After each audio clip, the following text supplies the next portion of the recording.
ये है मेरा YouTube पे पहला वीडियो, यूथ मोटिवेशनल स्पीकर। आज हम जानते हैं कि युवान कदम कदम पर निराश हताश हो जाता है, तो उसे ऐसी हताशा और निराशा से निकलने के लिए किसी न किसी मोटिवेशनल प्रेरणा विचार की जरूरत पड़ती है। दूसरे हम बात करें तो आज का समय है वो चुनौती वाला है। युवाओं को कदम कदम पर चुनौतियों से ललकार मिलती है और ऐसी चुनौतियों से उसे बाहर निकलने के लिए किसी सिंहवृत्ति जैसे विचारों की जरूरत पड़ती है। इसलिए हम देखते हैं कि मैंने इसी के दृष्टिकोण से ये इस तरह का YouTube जो वीडियो चैनल है वो बनाने का स्टार्ट किया है। युवान यानी क्या?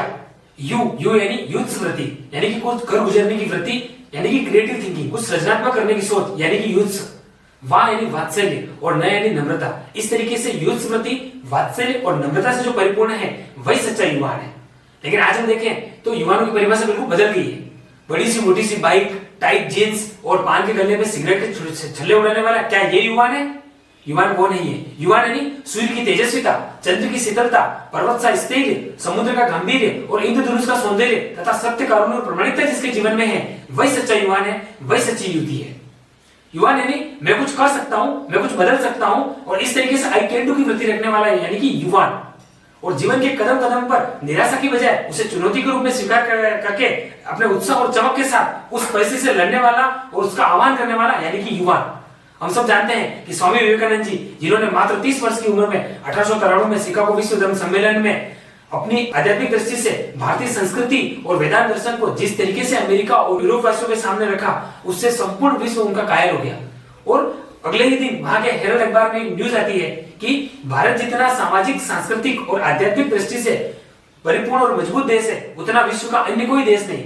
और इस तरीके से ऐसे देश के अंदर मिशनरियों को, प्रचारकों को भेजा जाना कितनी मूर्खता की बात है। मैं कुछ कर सकता हूं, मैं कुछ बदल सकता हूं, ऐसी वृत्ति निर्माण करने वाला, यानी कि युवान। चाहे मेरे पास कुछ हो ना हो, लेकिन आत्मविश्वास, इस विश्वास और आत्मबल के दम पर मैं कुछ भी कर सकता हूं, ऐसी वृत्ति हमेशा सत्य अपने साथ रखने वाला, यानी कि सच्चे अर्थों में वही युवान है। स्वामी विवेकानंद जी, जिन्होंने मात्र 30 वर्ष की उम्र में 1893 शिकागो विश्व धर्म सम्मेलन में भारतीय संस्कृति और वेदांत दर्शन को जिस तरीके से समूचे अमेरिका वासियों और यूरोप के सामने रखा, उससे संपूर्ण विश्व उनका कायल हो गया और उन्हें लगा कि ये सच्चे अर्थों में कोई न कोई प्रतिभा है। उस समय उनके पास पद, प्रतिष्ठा और पैसा ये तीनों भी नहीं थे, लेकिन अपने आत्मविश्वास और आत्मबल के दम पर उन्होंने ये सब कुछ कर दिखाया। ऐसी सच्ची वृत्ति युवानी खड़े करने की आज के अंदर हमें जरूरत है। इस तरह पश्चिमी क्षितिज पर भारत का ज्ञान सूर्य रखने वाले, यानी Swami Vivekananda ji, ladies and gentleman जैसे उद्बोधनों से परिचित श्रोताओं ने जब स्वामी विवेकानंद जी के प्रथम हृदय स्पर्शी शब्दों मेरे अमेरिका के प्यारे भाइयों और बहनों सुना, तो पूरा जो आर्ट इंस्टीट्यूट का हॉल ऑफ कोलंबस, जो कि लगभग 4000 दर्शकों से खचाखच भरा हुआ था, वो पूरा 3 मिनट तक तालियों से गूंज उठा। इस तरीके से रचनात्मक और ओजस्वी विचार रखने वाले स्वामी विवेकानंद जी थे। तो आइए ऐसे स्वामी विवेकानंद जी से हम कुछ मूल मंत्र, जीवन की कोई बातें सीखते हैं। उसमें सबसे पहली बात आती है सकारात्मकता, यानी कि पॉजिटिव थिंकिंग। स्वामी विवेकानंद जी हम अपने जीवन में हमेशा ऊर्जा से परिपूर्ण और सकारात्मक विचारों से ओतप्रोत रहते थे। इसका एक छोटा सा उदाहरण देखते हैं। एक बार किसी कक्षा में वे अपने कुछ मित्रों के साथ पीछे की लास्ट पंक्ति में बैठे हुए थे, तो उनके एक मित्र ने कहा कि देखो हमसे कितने आगे विद्यार्थी बैठे हुए हैं और हम सबसे पीछे हैं। लेकिन उस समय स्वामी विवेकानंद जी ने कहा कि हम पीछे नहीं हैं, अगर इस संपूर्ण कक्षा को 1 मिनट के लिए यूं मोड़ दिया जाए तो हम सबसे आगे हो जाएंगे। इस तरीके से छोटे छोटे जब नकारात्मक भेद होते हैं, वहां पर भी स्वामी विवेकानंद जी सकारात्मक सोच हमेशा रखते थे। दूसरा हम स्वामी विवेकानंद जी से सीखें तो वो है आत्मविश्वास और आत्मबल। हमने अभी पूर्व में बात करी कि स्वामी विवेकानंद जी ने जब शिकागो विश्व धर्म सम्मेलन में पहुंचे, तब उनके पास पद, प्रतिष्ठा, पैसा, पर्याप्त वित्त शक्ति और बड़ी कोई स्तर पे पहचान भी नहीं थी, लेकिन अपने आत्मविश्वास और आत्मबल के दम पर वो वहां तक पहुंच पाए। और हम जानते हैं कि वहां पर हमारी श्रीमद् भगवद गीता सबसे नीचे रखी हुई थी, तो किसी व्यक्ति विशेष ने उनको इंडिकेट करते हुए बोला कि देखिए इतने ग्रंथ हैं जो सबसे ऊपर पड़े हुए हैं और आपकी श्रीमद् भगवद गीता सबसे नीचे रखी हुई है। तब स्वामी विवेकानंद जी ने कहा कि गीता सबसे नीचे नहीं है, बल्कि यह आपके सारे ग्रंथों की नींव है। अगर मैं यहाँ से श्रीमद् भगवद गीता को नीचे से खींच लूं तो बाकी के सारे ग्रंथ धराशायी हो जाएंगे। इस तरीके से आत्मविश्वास और आत्मबल के दम पर वो हमेशा जिए हैं। फिर हम स्वामी विवेकानंद जी के जीवन से उठाएं तो वो सबसे महत्वपूर्ण बात है और वो है स्पष्टता। स्वामी विवेकानंद जी अपने जीवन में हमेशा स्पष्टवादी रहे हैं और किसी से भी डरे नहीं है।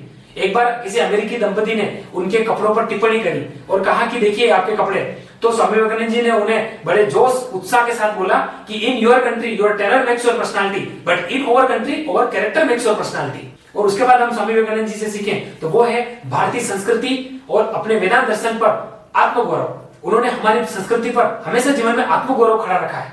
उन्हें लगा कि संस्कृति ही है जो व्यक्ति को खड़ा करती है, और इस तरीके का विचार वो रखने वाले थे। उसके बाद हम स्वामी विवेकानंद जी से सीखें तो वो है इस विश्वास। स्वामी विवेकानंद जी को भगवान पर और खुद पर बहुत ज्यादा विश्वास था, इसलिए तो उन्होंने हमेशा कहा है कि व्यक्ति को कभी आगे बढ़ना है तो सबसे पहले उसे खुद पर विश्वास रखना होगा। इसलिए खुद पर सबसे ज्यादा विश्वास स्वामी विवेकानंद जी जीवन में रखा है। तो स्वामी विवेकानंद जी से जैसे ही हमें खुद के ऊपर विश्वास खड़ा हो, हम बिलीव इन सेल्फ, ऐसी वृत्ति हमारे अंदर आए, ऐसा हमें सीखना है। उसके बाद हम देखें तो लक्ष्य तक पहुंचने के लिए अविश्रांत परिश्रम करने की तैयारी, ये हम स्वामी विवेकानंद जी सीख सकते हैं। इसलिए स्वामी विवेकानंद जी ने एक बार अपने बात जीवन में कही है कि उठो जागो और तब तक मत रुको जब तक कि लक्ष्य की प्राप्ति न हो जाए। उसके बाद हम स्वामी विवेकानंद जी से सीख सकते हैं वो है पवित्रता का गुण।